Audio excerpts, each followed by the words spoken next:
Yep. What's up? Welcome to another edition of Mundy's Workbench. This week we had the Crossroads race in Scottsburg, High Fly 2.0.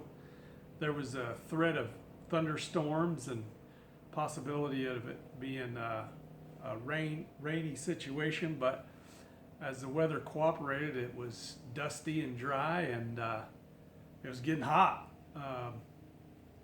We raced on Saturday on the bikes, and track conditions were perfect. It was a little dusty in places, and we were battling the heat, so to speak. Garrett ran the AM race. He starts there in the front row in open C, and got out to an early lead, and then there was some confusion on the track. Somebody went through the tape, and there was some guys in the rows behind him that came out through the first checkpoint or through the scoring line in front of him.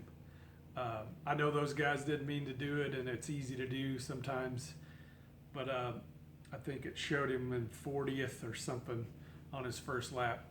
But anyway, the guys there, Jason, the two Jasons, everybody scoring there, they figured it out, and he ended up taking the win. He was pretty confused on what was going on, and I tried to let him know with the pit board. I think he thought I was saying he was 10th, and I was actually saying he was first overall. But anyway, sometimes that happens, and the point of that is no matter what place you think you're in, you keep riding hard, and the scoring and the event crew, they'll figure it out. So don't worry about that. Just ride your own race and do your own thing.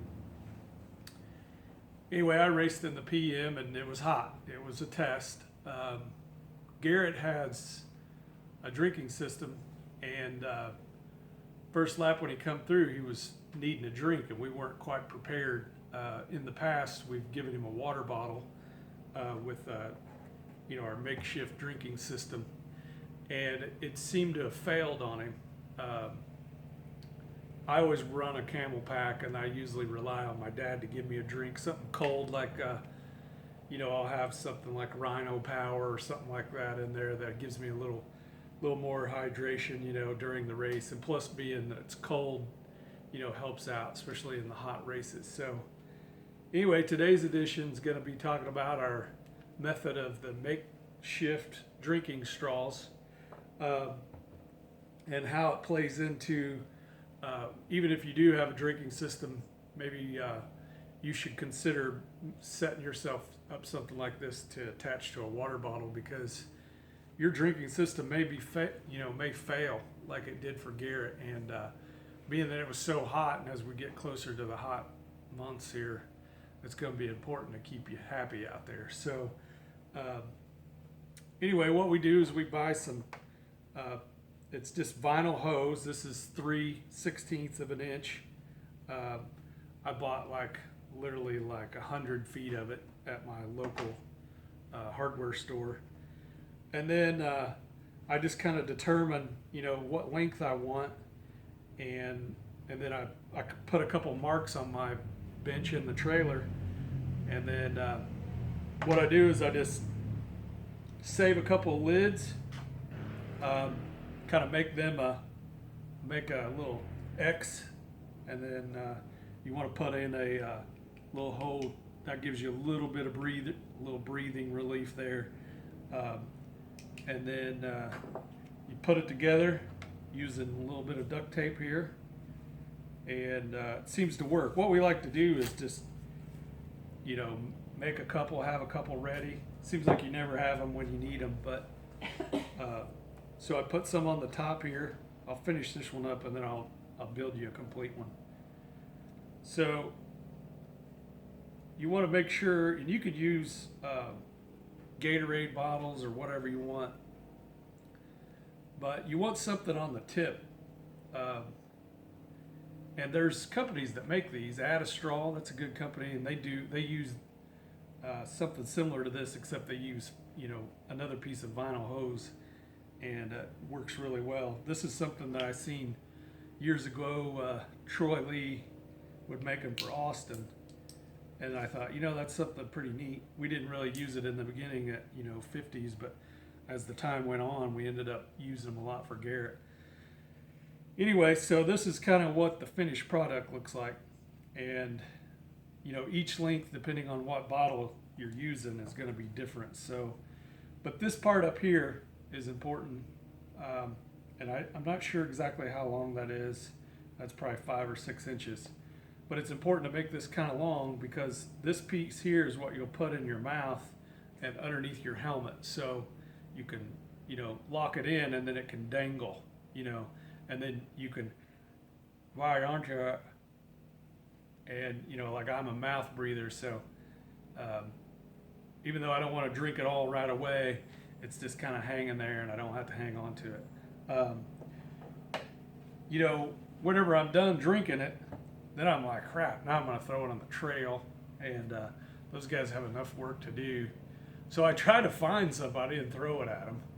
And usually somebody that I see out there. And I know that, you know, if someone throws one by me when I'm walking the trail, or if I see one on the ground, I'll pick it up and take it back out with me. That's just part of helping everybody clean up. So I know that that's probably not the best scenario, but usually when my dad gives it to me, I drop it at the same spot, and there'll be times I can go back and actually pick them up. So, and then I don't have to build them again. I'll just reuse them. But anyway, just real quick, I'm gonna show you how I make them.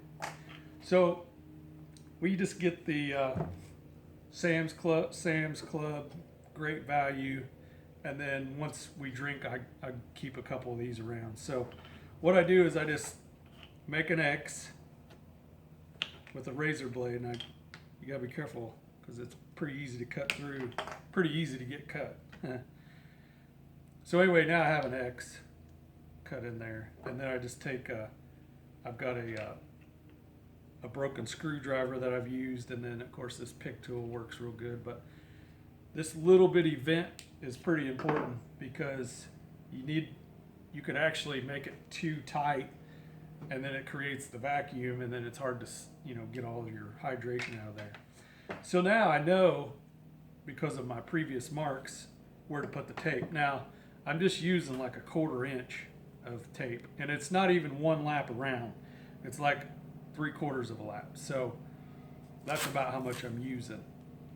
So now I have these hoses already cut, predetermined. I know exactly what it takes. So I just, like I said, it's not even a full lap around the old duct tape there. And this, you know, has always worked pretty well. I've seen a lot of guys this weekend, and you know, it was probably a little shocking of how hot it was, and they were pulling over, you know, with their mom and dad, you know, taking the lid off and trying to pour it down, getting their goggles wet or missing half of it. And so I just think this is something that everybody, go ahead and make a couple of these up, have them in your trailer. If you never use them, never use them. I mean, we're talking 2 or 3 cents here probably on this whole thing. So on this one, you want to, you know, put this around the tip, like I said, to give you something to hang on to with your teeth. But it also keeps a little bit of padding on the sharp edge of this vinyl, because that actually, you know, mess with your gums a little bit. It's happened to me. So now I've got these 2 pieces built. I got the cap already cut, my hole already installed. There you go. Now you're ready to go. Goes right on. So there you go. Like I said, I'll make a bunch of them, have them all ready. See somebody on the track, they may need them.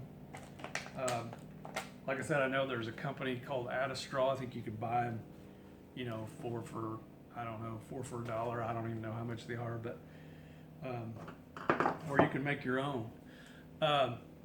Be prepared on hydration. This is a good backup system. It's a good system too if you don't want to wear a camel pack and you got somebody that can give you water.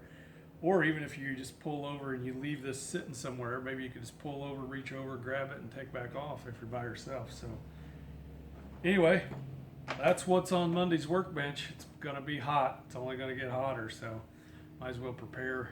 And thanks for tuning in. Thanks for watching. Appreciate all your comments, and show us your tips.